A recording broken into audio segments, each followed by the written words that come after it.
Bienvenidos amigos al segundo bloque de Aviva Voz en el día de hoy, como todos los domingos pasada medianoche aquí a través de Crónica TV. Estamos hablando sobre el poder, ustedes del otro lado tuiteando y participando a través de las redes sociales, también ya saben, numeral Aviva Voz o @Aviva Voz Crónica, la posibilidad de opinar. Pero salimos a la calle, como es habitual aquí en el programa, y hablamos un poquito con la gente, ¿no? ¿Cuántas veces se habla de la diferencia que hay entre la gente y los dirigentes, ¿no? ¿Cuántas veces hemos escuchado nosotros algunos opinar, no, los políticos, esto y lo otro? Bueno, si vos estuvieses en su lugar, ¿qué harías? Y muchos piensan que es lo mismo, ¿no? Así que decidimos salir a preguntar a la gente qué tiene de bueno y qué tiene de malo el poder.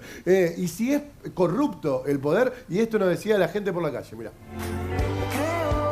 El poder puede ser bueno o malo, depende de cómo se lo utilice. El poder es bueno. El poder es bueno para mí, por ejemplo, sí, dependiendo de la persona que lo utiliza, puede ser bueno o malo. Sí. Si no tenés poder, por más que tengas buenos ideales o buenos pensamientos, no lo vas a poder llevar a cabo. El poder, estamos hablando subjetivamente, para mí depende de cómo se utilice. Puede llegar a ser muy bueno, como si está mal utilizado puede llegar a ser muy malo, pero sirve, realmente creo que sirve. Bueno, si tenés poder para servir al otro, para estar para el otro, para ayudarlos, me parece que es muy bueno. Ahora, si te querés enriquecer a vos mismo y manejar personas de mala manera con tu poder, no me parece. El poder corrompe, depende de quién lo ejerce. Si la persona que está manejando el poder no tiene la conciencia para saber la capacidad que tiene en sus manos, puede llegar a corromperla. Podés hacer cosas buenas o malas. Podés ir de un extremo al otro. Supongo que si no tenés las bases suficientes, el poder te enceguece. Sí, el poder creo que corrompe, sí. Creo que hay formas de poder sanas, sobre todo cuando hay mucha capacidad para absorber las cosas malas que van pasando, y como puede ser el ejemplo de amor de padres, hijos, familias o personas grandes de la humanidad que evidentemente no son cualquiera. La iglesia, por ejemplo, hay personas que, digamos, tienen influencias en las almas y hacen mucho bien. Hace bien el laburo allí en la calle, y el hombre casco, mostrando su poder, ¿no? Que es poder hablar con el casco puesto, ¿no? Era realmente muy importante. Bueno, algunas menciones allí para la iglesia también y para la corrupción. Esta palabra que está lamentablemente, ¿no? Muy en nuestro país asociado al poder. ¿Qué podemos decir sobre la corrupción, Isam? El poder, el problema no es el poder, siempre acá la opinión del público lo ha dicho, son las personas. ¿Qué hacemos con el poder? Ahora, los profetas han tenido poder, pero ¿cómo lo utilizaron? Al servicio de la gente. Entonces, la corrupción va de la mano no del poder, sino de la persona. Es la persona, digamos, y el poder sería el que alimenta o pone la lupa en eso. Sí, a mí me parece, continuando lo que dice Isam, los profetas tuvieron el poder y lo utilizaron para bien, o lo que hablábamos antes del Papa Francisco, o lo que se hablaba antes de pensar a Jesús como alguien que fue contra el poder. Moisés fue contra el faraón, sí. Buda que deja su lugar. Digo, estamos viendo como que en todos nuestros credos, tal vez nuestros profetas, nuestros grandes líderes, nuestros salvadores, redentores, vinieron a luchar contra el poder instituido. Sí. Y después tuvieron el poder de la gente que lo seguía, del pueblo que apoyaba esta nueva misión de libertad. El problema está cuando armamos de eso una institución y volvemos y los vuelve hombres, a cometer el error, claro. el ser humano, a hacer una nueva institución que encierra en lugar de liberar, que es lo que, digo, profesaban todos los líderes de nuestros credos. Bien. Bueno, pensaba que hay personas que el poder lo cambian. ¿Viste esa expresión que se suele decir, se subió al caballo, ¿no? Sí. Es que antiguamente toda la gente andaba a pie y muy pocos, solo los nobles, andaban a caballo y como que miraban a la gente desde arriba. Y es esa idea, hay personas que cambian cuando tienen un puesto, tienen una oportunidad. Ahora, me parece muy importante que el poder decepciona, Pato, cuando no va acompañado del ejemplo. Es decir, cuando vos pedís, exigís, imponés una cosa, pero luego vos vivís otra cosa y eso se hace público y genera una gran decepción y a veces hasta ha causado en sociedades procesos de revolución, ¿no? ¿Es inherente a los gobiernos en la historia de la humanidad la corrupción, la cuestión de corromperse desde el poder? Está aquella vieja frase que hoy decíamos, ¿no? El poder absoluto corrompe absolutamente. Mira, yo escuchaba palabras, ¿no? Todo lo que estamos diciendo, los testimonios, y hay una palabra que no aparece, o no apareció, que creo que es el control, digamos, ¿no? Si hay poder, bueno, ideemos los mecanismos para controlar ese poder. Digo, no sabemos si es que el poder es bueno, es malo, si es que las personas los corrompe el poder. Digo, que eso son discusiones enormes, digamos, ¿no? Sí. Pero por ahí, digamos, conociéndolo, digamos, controlémoslo, eso lo dijo, digamos, Montesquieu en el siglo XVII, digamos, ¿no? O sea, dividirlo, primero dividámoslo. Entonces, lo que apareció en el informe primero, ejecutivo, legislativo, judicial, punto. Ahí, lo que llamaban los check and balance, los balance y contrapesos. Que esté balanceado. Balanceémoslo, controlémoslo, o sea, hagamos, digamos, auditémoslo, que los políticos hagan lo que llamaban account, ¿no? Es rendición de cuentas, digo, tenemos un montón, o podemos generar mecanismos para limitar, para controlar ese poder. La democracia genera que los podamos votar de vez en cuando, sí, o no, que no sea una monarquía para siempre. Sí, bueno, por eso digo, o sea, al faraón no lo podíamos elegir si o no, digamos, estaba puesto ahí supuestamente por Dios, entonces era, digamos, incuestionable el relato. A los políticos en la democracia, bueno, podemos quitarlo, ponerlo. Después, digamos, cuestionemos la dirigencia que tenemos, etcétera, pero utilicemos o creemos mecanismos para controlar, para acercar ese poder y evitar que digamos, se enriquezcan, y etcétera, todos los problemas que conocemos que trae aparejado el poder, digamos, ¿no? Digamos, tal vez todos en esa ocasión, perdón, tal vez con poder todos de alguna forma desbarranquemos, digamos, no sé decirlo, pero... Sí. Yo creo que tiene que haber también un mecanismo de control interno en esto, ¿no? Hace un ratito hablábamos, bueno, el poder es un servicio. Yo me preguntaba, bueno, ¿qué significa en lo concreto de cada uno que mi poder, el poder que yo tengo como líder, como jefe, en qué actitud, en qué hecho se transforma este poder en un servicio? Yo pienso que tiene que haber un mecanismo interno en cada uno. ¿En qué momento este pedido, este mandato, esta inspiración la transformo en habilitar a otros para que realicen, ¿no? O invito, dejo, permito, hago participar. Creo que parte del control no es solo externo, sino también de cada uno. De cada uno interno, ¿no?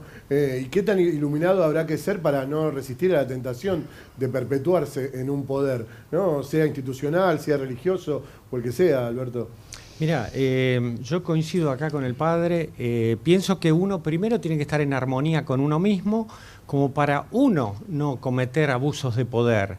Y recién, antes de la tanda, se me venía a la cabeza que nosotros, como humanos, en 100 años hemos dilapidado los recursos de millones de años en el planeta. Nos hemos apoderado de todas las especies. Por ejemplo, los pollos viven como en campos de concentración, simplemente para ser reproducidos, alimentados, engordados y matarlos. Y ser alimento. Y nosotros también podemos reencarnar como pollos. O sea, a lo mejor las otras religiones no lo tienen en cuenta, pero nosotros también podemos ser pollos, también podemos ser vacas. O sea, no solamente tenemos que cuidar de los gatos y los perros, domesticándolos. Digamos que como humanidad en algún lugar nos estamos sintiendo con poder por sobre el resto de la naturaleza. El problema empieza ya en nosotros, con nuestro ego, que nos separamos y pensamos que el poder lo está ejerciendo un gobierno. En realidad el poder es nuestro propio desequilibrio. Creo que el tema que nos dijo acá es el poder económico. Creo que el poder económico sí, podemos hablar horas. El tema corrupción, el tema, bueno, no pensar en dar un servicio. Bueno, poder económico que es el peor de los poderes. Pero está ligado con el poder político, ¿no? El poder económico. Está lógico, y acá es donde se nos empiezan a juntar todos los temas anteriores, ¿no? Porque el dinero ha estado. Voy a pedir alguna opinión en la tribuna, no sé quién tiene ganas de sumarse en este momento. Jefe, ¿cómo es su nombre? Alejandro. Alejandro, estudiante de abogacía. Bien, Alejandro. De Derecho, UBA. Yo creo que acá lo que estamos viendo y estoy escuchando y muy atentamente es que todos los señores están con toda la cuestión divina, de la cuestión religiosa, de cada una de las ideas que expresan, ¿no? Pero acá hay algo que me parece que estamos soslayando y es bastante grave. Cuando el mundo recibió la famosa revolución industrial, cambió la sociedad, hubo un cambio social muy profundo y se está negando el derecho que tienen los trabajadores a ejercer el poder. Y de ahí se trata no sé si quieren debatimos del tema. Como yo lo veo, yo cuando era chico iba a un colegio de curas y mis padres decían, cuando seas grande no queremos que seas comunista. Pero bueno, bárbaro, genial. Lo que mis padres querían, efectivamente, se dio la inversa. Y acá estás reivindicando el derecho del trabajador. Celebré y gocé con todos los de la clase obrera y dije, bueno, el día de mañana, si el día de mañana tomamos el poder, va a ser una gran bendición para todos los curas que no creían que íbamos a llegar. ¿Puedo hacer una pregunta? Sí. ¿Cuál es tu nombre? No me acuerdo. Alejandro. Alejandro. Pero en la sociedad comunista no hay ausencia de poder. Es la dictadura de la clase obrera, digamos, de la clase trabajadora. A ver. No hay ausencia de poder, digamos. Acá, digamos, podemos discutir después cómo se redistribuyen las riquezas, las ganancias, etcétera, pero digo, es la dictadura del proletariado, es la dominación de la clase trabajadora por sobre la burguesía. Claro, pero eventualmente... No es que desaparece el poder, ¿se entiende, digamos, no? Sí, pero lo que ocurre es que todo se recicla, todo se reforma. Y el comunismo mismo, que ya no existe, y hay que aceptarlo, da paso para ciertas cosas que han sido positivas. Entonces, al ser positivas, fueron incorporando a otros sectores de la sociedad que antes no eran para nada conciliables y con eso se logró cambiar la imagen. Por eso yo digo, pucha, hablamos del poder, pero no hablamos del poder verdadero que es el de los trabajadores. Porque cada trabajador que se organiza en una fábrica, en un establecimiento, en un barrio, en una escuela, en donde sea, tiene todo el derecho del mundo a tomar. Pero en tu discurso ya perdón. Sí. Damián, sumate. No, digo que cómo que no, si estuvimos hablando todo el tiempo del poder del pueblo, del poder de la gente, del poder de los individuos, digo, eso incluye a los trabajadores. Si querés ser un poco más sectario y decir que solo los trabajadores y no los estudiantes, no creo que eso sea ni comunismo ni marxismo, pero te lo podemos aceptar. Pero estuvimos hablando del poder de la gente, estuvimos hablando de la base de la pirámide. Todas las fuerzas de la sociedad tienen que estar representadas en el poder. Y es de lo que estuvimos hablando todos. Pero el poder de la clase trabajadora sería per se mejor que el poder de la burguesía a tu juicio. Pero completamente. Y me lo ha demostrado. Inclusive he visitado lugares que aparentemente acá parecen ser como que son los enemigos de la humanidad y que no lo son tal, y sin embargo me han demostrado que se puede. Y se puede hablar de democracia y se puede hablar de libertad. Justamente, la palabra democracia es ideal como para decir, bueno, todos tenemos nuestra opinión aquí y es un tema que es amplísimo, ¿no? Para llevar por distintos lugares. ¿Alguien quiere acotar algo sobre lo que pasó recién? Yo pienso que en relación al poder está siempre lo que hablábamos o lo que se presentaba en el video, la obediencia, ¿no? Frente al poder está la posibilidad de, si es un poder injusto, si es un poder que aplasta, está la posibilidad de levantarse, de expresar, de participar. El tema es que se juega el miedo también, ¿no? Frente al poder, porque uno se pregunta, bueno, ¿cómo puede ser que haya habido tanto ejercicio de poder en contra del hombre, en contra de la sociedad?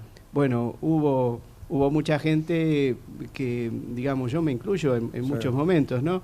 Que no nos pusimos de pie, que tuvimos temor ante alguien que se presentaba con más carácter o con más lucidez, aparentemente, ¿no? Creo que poder y temor también son dos conceptos, dos temas que es importante debatir. Yo meto un tema... Sí, Osvaldo. No, iba a decir que vuelvo otra vez al plano de lo íntimo.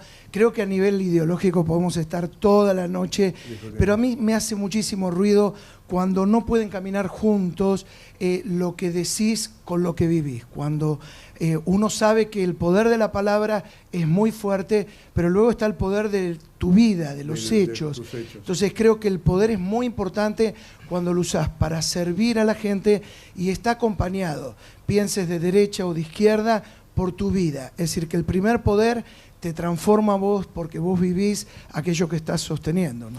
Yo quiero aprovechar, digo, que tenemos aquí referentes religiosos y claramente las religiones han sido más de una vez cuestionadas desde ese lugar, ¿no? Desde el haber sido quizás instrumentos de poder. Y quiero meter el tema del poder de la fe, porque quienes no tienen fe ven a la fe casi como una ignorancia. No sé si se entiende, espero que no se vea peyorativo. Viste que más de una vez el que no tiene fe dice, bueno, che, si pensamos no nos engañan. Cuando en realidad el que piensa como que quiere ver para creer y el que tiene fe siente para creer. Quiero que ustedes me ayuden a describir desde un lugar espiritual ese poder, el poder de la fe. Digo, que va más allá de los gobiernos y las ideologías y las políticas humanas, que tiene que ver con un poder divino, con algo que se siente y que quizás a veces no alcanzan las palabras para explicar. ¿Me ayudan? Sí. Una vez más.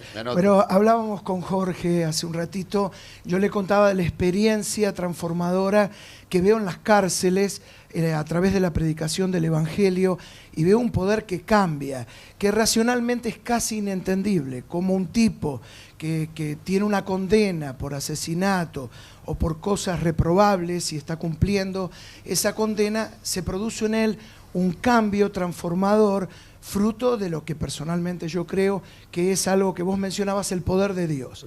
Es donde no resiste ninguna explicación intelectual, que lo he experimentado y lo veo en miles de personas que iban con un rumbo prácticamente un precipicio, historias irreversibles y que son transformadas. Chicos adictos, se suele decir, la droga es un viaje de ida, pero Pato, he comprobado que frente al poder sobrenatural, ¿no?, inentendible, se puede volver.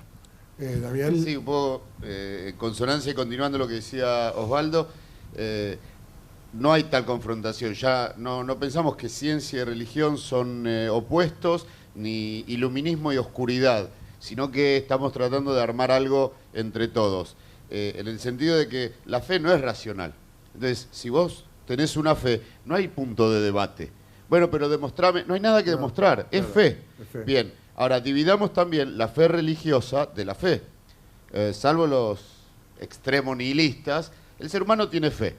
Hay que tener mucha fe para traer un hijo al mundo. Se puede ser muy ateo, pero hay que tener fe, mucha fe en la vida para traer un hijo a este mundo. Hay que tener fe para enamorarse, hay que tener fe para estudiar, trabajar, hay que tener fe para ahorrar, hay que tener fe en el futuro para ahorrar.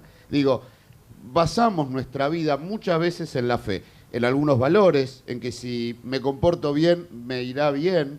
Tengo fe en alguna especie de justicia cósmica, universal, platónica, religiosa. Después vemos el nombre, pero hay una fe que va más allá de la religiosa, más allá de la institución, que tiene que ver con la fe de la humanidad. Esa fe puede convivir tranquilamente con la razón, que tampoco todo lo abarca y todo lo resuelve, porque hay muchas cosas que no sabemos, que no comprendemos, y bueno, estudiamos, investigamos y tratamos de avanzar. Y mientras tanto vamos conjugando todo para vivir lo mejor posible. ¿Y esa fe es tan poderosa? Digo, ¿ese poder es la que mueve montañas? Sí, la verdad que el poder de la fe obviamente no tiene explicación, pero en el Islam el poder de la fe marca conductas y la persona de fe ve límites. Yo siempre digo cuando tengo charlas que se ha perdido un poco la ética, la moral, los límites, y siempre le ruego a Dios que esa persona que perdió ese camino vuelva a la fe, no a la fe islámica, a la fe católica, a la fe judía, no importa, pero que tenga fe, porque la fe es lo que lo va a guiar y le va a poner límites en su conducta. Bien. Sería lo que importa es la fe, no importa en qué, diría Daniel. Y para nosotros los cristianos la fe es un encuentro con Jesús, es encontrarse con Él de corazón, descubrirlo, sentir y experimentar que su amor pasa a nuestra vida y la vida de Dios pasa a nosotros con todo su poder. Entonces, ese poder de Jesús es el que transforma corazones, es el que hace milagros, es el que realiza cosas que humanamente no tienen explicación, ¿no? Alberto. Bueno, como budista le pido perdón a mis compañeros. En el budismo no se habla de fe. El Buda dijo, no me crean a mí, sino que experimenten y vean si da buenos resultados. Si hay buenas causas, va a haber buenos efectos. Pero no es una cuestión de fe el budismo. O sea, no tiene en ningún lugar algo... No, digamos, es una experiencia. Es una experiencia, o sea, es vivir cada ¿cómo cosa. puedo yo decir qué gusto tiene el agua? Y bueno, lo tengo que experimentar. No te puedo transmitir. ¿Cómo te explico? Claro. Pato, ¿qué gusto tiene el agua o qué gusto tiene el té? Es una experiencia. Hay que ir y experimentarlo. Hay que experimentarlo, exacto. Por eso quizás en el budismo cada camino es personal y por eso es tan difícil encorsetarlo en algún dogma como sí pasa en otras religiones. Claro, por eso somos más anarquistas, o sea, no construimos poder. Ni siquiera los líderes budistas tienen poder sobre sus linajes, tampoco. Dicen algunos que un hombre sin Dios es como un árbol sin raíces, ¿no? Y en general cuando hay discusiones que tienen que ver con guerras, con malas consecuencias del poder, son muchos los que se preguntan ¿dónde está Dios? Sí, yo tengo ganas de que alguno de ustedes me ayude a contestarme esta pregunta. ¿Viste cuando es la típica? A cualquiera de ustedes que son tipo de fe le habrán dicho, ¿qué pasa? ¿Dónde está Dios cuando muere un niño en medio de una guerra? ¿O dónde está Dios cuando nos peleamos? ¿Por qué nos permite Dios ubicarnos nosotros en términos de poder y creernos superiores a otros? ¿Dónde está Dios en esos casos? Te voy a contar una broma, pero que hace referencia a eso. Hay una inundación y vienen los bomberos y evacúan a todos. Y hay un señor que no quiere dejar su casa. Entonces pasa una lancha y dice, señor, venga, baje, porque si no se va a inundar, se va a ahogar. No, yo creo en Dios. Bueno, perfecto. A las 2 horas pasa los bomberos, le dicen lo mismo, no, yo acá me quedo, yo creo en Dios. La tercera vez y el agua le llegó acá y el señor se murió. Se encuentra con Dios y dice, Dios, pero ¿cómo me hiciste esto? ¿Yo qué hice? Te mandé los bomberos, te mandé un vecino, y si no me haces caso, ¿qué querés que haga? No. Ahí estaba Dios, ¿no? Claro, en realidad a veces uno se pregunta, ¿por qué me pasa esto si yo creo en Dios? Ahora, yo digo, ¿por qué no te puede pasar? Es decir, que creer en Dios no es la excepción a los problemas, sino es la virtud que cuando el problema llegue, Dios va a estar a tu lado para ayudarte, ¿no? Luis Pascal decía que el corazón tiene razones que la razón no entiende. Y de eso se trata la fe. Es una experiencia. Por ejemplo, en el cristianismo, creer que en Israel hay una tumba vacía, porque nuestra fe nos hace creer que Jesucristo ha resucitado y es la virtud de saber que está con uno. Por ejemplo, a mí, Pato, lo que más me cautivó de Jesús es esa experiencia de tenerlo a mi lado como amigo 24 horas al día. Es decir, no dependo de nadie, no necesito intermediarios. Él está a mi lado para acompañarme, ser mi amigo, socorrerme 24 horas al día, ¿no? Dos, y voy a tratar de resumirlas. Entonces, ¿dónde está Dios? Filósofo judío del siglo XX, Martin Buber, daría vuelta a la pregunta para hacerlo muy corto y preguntaría dónde está el hombre. Tal vez ya podemos pensar a Dios como fuente de inspiración y no como único hacedor, por ahí como decía Insam, ¿no? Como en nombre de Él poder hacer y no esperar a que Él haga. Entonces, la pregunta es, ¿cómo puede el hombre, el ser humano, responder? Entendiendo que responsabilidad es eso, es dar respuesta. Por el otro lado, ¿a qué Dios nos estamos refiriendo? Momentito, ¿al Dios carcelero o al Dios liberador?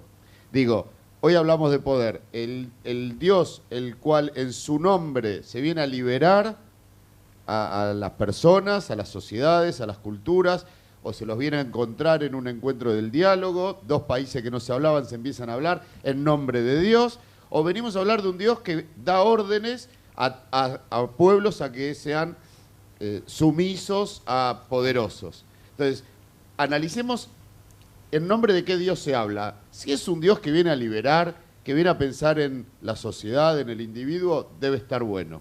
Y no importa si creemos mucho o poco. Y si viene a encarcelar y viene a doblegar voluntades, no debe estar bueno. Y no importa en qué Dios creemos.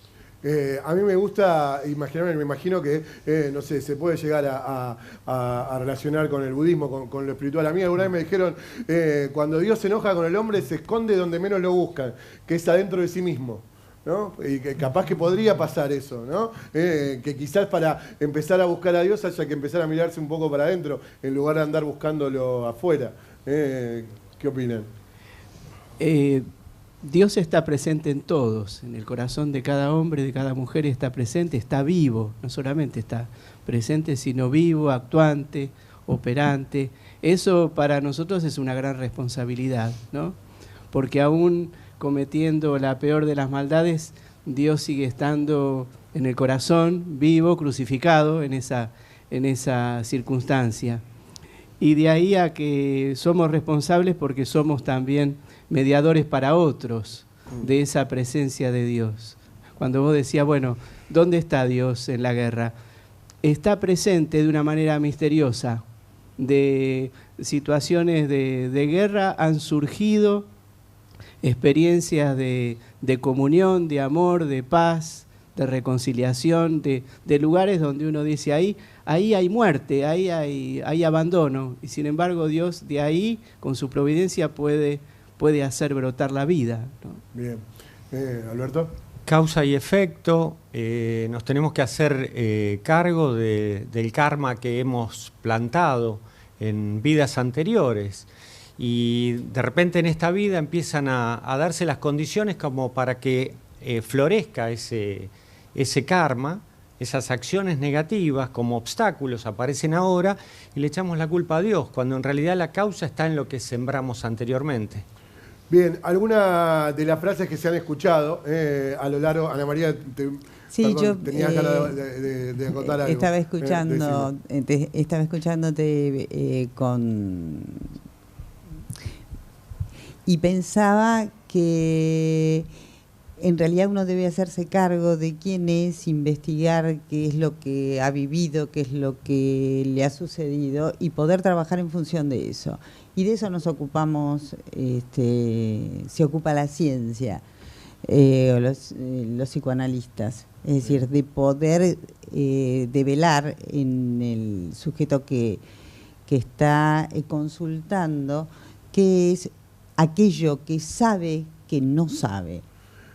Bien, estoy así como sacando conclusiones en voz alta, ¿no? Me parece que es uno de los programas en los que más difícil es ver para dónde vamos, ¿no? Esto que hablábamos el primer programa de yo voy a ser el conductor de un programa donde claramente no sé a dónde voy, no sé a dónde conducir.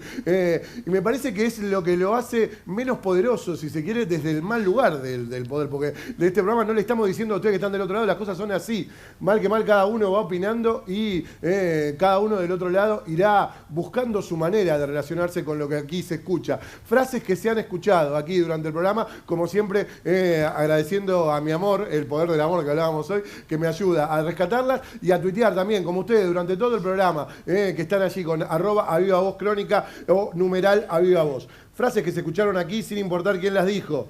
El verdadero poder es aquel que soy capaz de ejercer sobre mí mismo. Algunas frases escuchadas en el programa. El liderazgo es un don que Dios nos regala.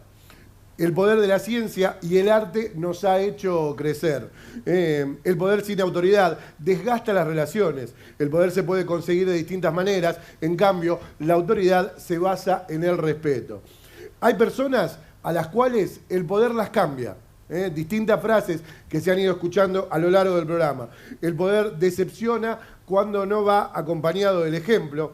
El poder de nuestro ego nos hace creernos superiores a todas las demás especies. Algunas frases que se han escuchado aquí en A Viva Voz durante todo este programa que hoy lo ocupamos sobre el poder. ¿Me quedó alguien en la tribuna que tenía ganas de tirar una opinión? Contame, ¿cómo es tu nombre? Hola, me llamo... ¿Cómo?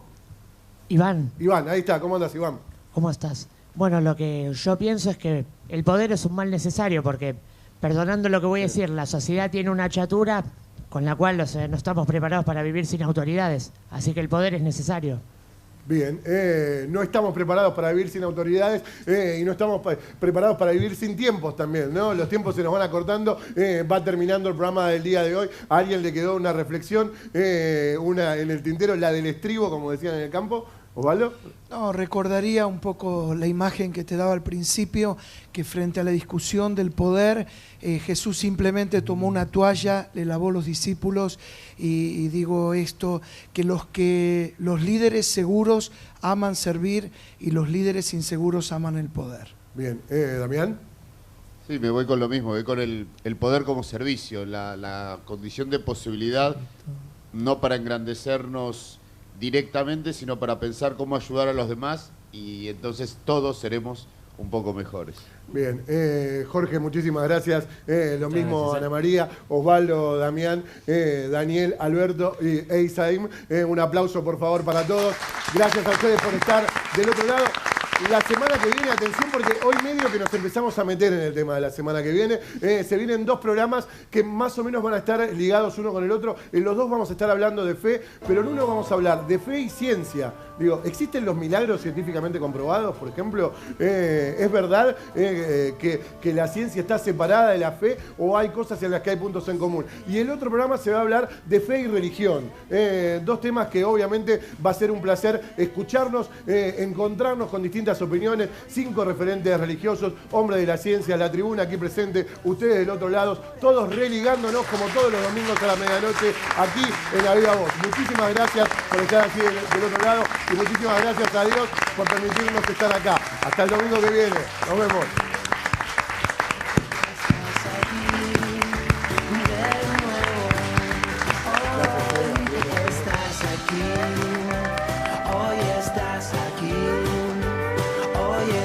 Aquí de nuevo.